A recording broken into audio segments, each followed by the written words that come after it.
बड़ौदा विधानसभा के गांव कथूरा में पहुंचे भाजपा प्रदेश अध्यक्ष नायब सैनी की मौजूदगी में जिला पार्षद तकदीर नरवाल ने अपने सैकड़ों साथियों के साथ भाजपा में शामिल हुए। इससे भाजपा के कुनबे में भी बढ़ोतरी हुई और नायब सिंह सैनी ने तकदीर नरवाल और उसके साथियों का अभिनंदन किया। उन्होंने कहा कि प्रदेश की सरकार ने भ्रष्टाचार के प्रति कड़ा रुख अपनाया है। बिना पर्ची और खर्चे के युवाओं की नौकरी लगने से युवाओं में भी जोश और खुशी बढ़ी है। 2014 से पहले ऐसी सरकार थी जब नौकरी निकलती थी तो नौकरी के रेट निकल जाते थे और बहुत बड़ा घपला नौकरी के अंदर होता था। इंडिया गठबंधन के अंदर देश के प्रधानमंत्री की लोकप्रियता को लेकर भय का माहौल है। हार के डर से गठबंधन गठबंधन में कांग्रेस के बड़े नेता इलेक्शन लड़ने से बच रहे हैं। वहीं मंच से बोलते हुए देश के प्रधानमंत्री ने वोट की नहीं देश की चिंता की है और वहीं कांग्रेस को केवल वोट की चिंता रहती है। वहीं कथूरा की भूमि से नायब सिंह सैनी ने कहा कि आप हमारे भगवान हैं और हम आपके पुजारी हैं, आपकी पूजा भी करते हैं। नायब सैनी ने पत्रकारों से बातचीत करते हुए कहा कि आज तकदीर सिंह नरवाल ने अपने सैकड़ों साथियों के साथ भाजपा को ज्वाइन किया है। वहीं तकदीर और उनकी पूरी टीम का अभिनंदन किया है। देश और प्रदेश में केंद्र और प्रदेश सरकार की ने 10 वर्षों में मोदी की गारंटी और मनोहर लाल का संकल्प के तहत काफी योजनाएं बनाई हैं। उसी के तहत प्रदेश के मुख्यमंत्री ने अंतिम व्यक्ति तक योजनाओं के माध्यम से लाभ पहुंचाने का कार्य किया है। वहीं प्रदेश में भ्रष्टाचार पर मनोहर की सरकार ने कड़ा रुख अपनाया है। यही कारण है कि दूर बैठे हुए व्यक्ति को भी सीधे तौर पर योजनाओं का लाभ पहुंच रहा है। गठबंधन पर नायब सिंह सैनी ने कहा कि केंद्रीय नेतृत्व का फैसला है कि सभी 10 सीटों पर चुनाव लड़ेंगे और प्रदेश में 10 सीटों पर जीत दर्ज कर देश के प्रधानमंत्री नरेंद्र मोदी को प्रधानमंत्री बनाने का काम करेंगे। प्रदेश में भी मुख्यमंत्री ने बिना पर्ची और खर्ची के गरीब मां के बेटे को नौकरी देने का काम किया है। वहीं कांग्रेस पर निशाना साधते उन्होंने कहा कि 2014 से पहले ऐसी सरकार थी जब नौकरी निकलती थी तो नौकरी के रेट निकल जाते थे और बहुत बड़ा घपला नौकरी के अंदर होता था। यही कारण है कि आज हरियाणा का युवा बड़े उत्साह और खुशी के साथ ये कहता है कि बिना पर्ची खर्ची के साथ उसे नौकरी मिली है। बड़ी संख्या में जो है आज ज्वाइनिंग करी है बीजेपी पार्टी की। तकदीर नरवाल ने भी की, क्या कहना चाहिए? मैं तकदीर नरवाल जी और उनकी पूरी टीम जो हमारे जिला के पार्षद भी हैं, उन्होंने अपने सैकड़ों साथियों के साथ आज भारतीय जनता पार्टी की सदस्यता को कथूरा गांव के अंदर यहाँ ज्वाइन किया है। मैं तकदीर नरवाल जी और उनकी पूरी टीम का बहुत बहुत स्वागत और धन्यवाद करता हूं, क्योंकि आदरणीय इन 10 वर्षों के अंदर नरेंद्र मोदी की सरकार ने, आदरणीय मनोहर लाल जी की सरकार ने जो काम किए हैं, मोदी की गारंटी, मनोहर का संकल्प और उस बात को लेकर के जो भी योजना बनी है उस योजना के अंदर इजाफा करके मनोहर लाल जी ने नीचे लोगों तक पहुंचाने का काम किया है। उसकी पूरी लीकेज को बंद करने का काम वो मनोहर लाल जी की सरकार ने किया है। भ्रष्टाचार के ऊपर मनोहर लाल जी की सरकार ने कड़ा रुख अख्तियार करते हुए दूर से दूर बैठे हुए व्यक्ति तक योजना का डायरेक्ट लाभ उसके खाते के अंदर पहुंचाने का काम वो मनोहर लाल जी की सरकार और नरेंद्र मोदी की सरकार ने किया है।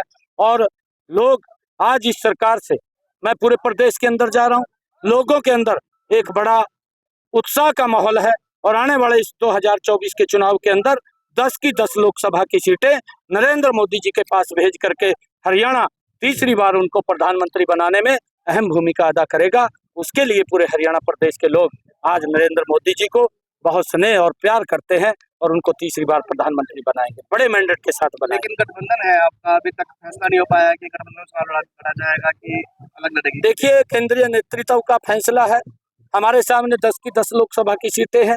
हम 10 की 10 लोकसभा की सीटें यहाँ से जतवा करके नरेंद्र मोदी जी को तीसरी बार प्रधानमंत्री बनाने का काम करेंगे और मनोहर लाल जी के नेतृत्व में, जिन्होंने बिना पर्ची बिना खर्ची के युवाओं को रोजगार दिया है।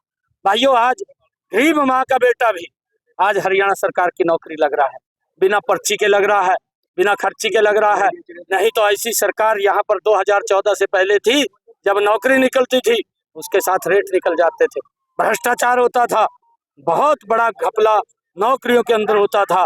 परंतु आज हरियाणा प्रदेश का युवा ये बड़े उत्साह के साथ, बड़े जोश के साथ बोलता है कि ये सरकार बिना पर्ची के बिना खर्ची के युवाओं को रोजगार दे रही है और उसका एक बड़ा लोग युवाओं के अंदर जोश है। गठबंधन के दौरान जो है, इंडिया गठबंधन के दौरान जो है, एक सीट जो है आप पार्टी को मिली है, कुछ तरह की, क्या कहना चाहोगे? देखिए, कांग्रेस इलेक्शन से बच रही है।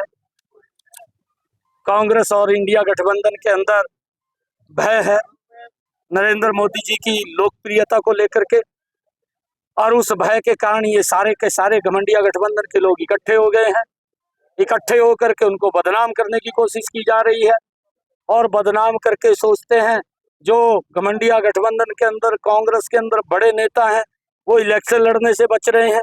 वो इसलिए बच रहे हैं कि हमें हार का मुंह देखना पड़ेगा, और जब हार का मुंह देखना पड़ेगा तो कोई पंगा लेने के लिए तैयार नहीं है। कभी तो घमंडिया गठबंधन के किसी दल को आगे कर देते हैं, कभी किसी को बोल देते हैं ये चुनाव लड़ेगा वो चुनाव लड़ेगा, परंतु देश और प्रदेश की जनता नरेंद्र मोदी के साथ है और कांग्रेस का सुपड़ा साफ करने वाली। हरियाणा में लगातार क्राइम की घटनाएं बढ़ रही है, उसको लेकर किस तरह कहना चाहोगे? देखिए, अगर किसी ने कोई क्राइम किया है उसके खिलाफ सरकार ने सख्त एक्शन लिया है। जो बहादुरगढ़ की घटना है दुर्भाग्यपूर्ण है। मेरे भी मित्र थे नफे सिंह राठी साहब, अभी कुछ रोज पहले हम एक इंटरव्यू के अंदर इकट्ठे थे। जो ये घटनाक्रम हुआ है, जो दोषी व्यक्ति है उसके खिलाफ सख्त कार्रवाई होगी। आदरणीय मुख्यमंत्री ने SIT बना दी है और आदरणीय मुख्यमंत्री ने यह भी कहा है कि अगर परिवार के लोग चाहें तो CBI को भी हम इस केस को ट्रांसफर करते हैं और जो भी दोषी व्यक्ति है उसको बख्शेंगे नहीं, उसके खिलाफ सख्त कार्रवाई। प्रदेश में ओलावृष्टि भी हुई है, अभी कृषि मंत्री ने भी कहा है कि जल्द गिरदावरी की जाएगी, आपका क्या कहना है? बिल्कुल, जो कृषि मंत्री जी ने कहा है, आदरणीय मुख्यमंत्री जी ने पहले भी बड़ा मुआवजा, उन्होंने मुआवजे की भी चर्चा की है कि पूर्व की सरकार ने 1158 करोड़ रुपए दिया और मनोहर लाल जी की सरकार ने 11,000 करोड़ रुपए मुआवजे का दिया। किसान को चिंता नहीं है, अगर उसके ऊपर प्राकृतिक कोई आपदा आती है सरकार किसान के साथ कंधे से कंधा मिला करके खड़ी है।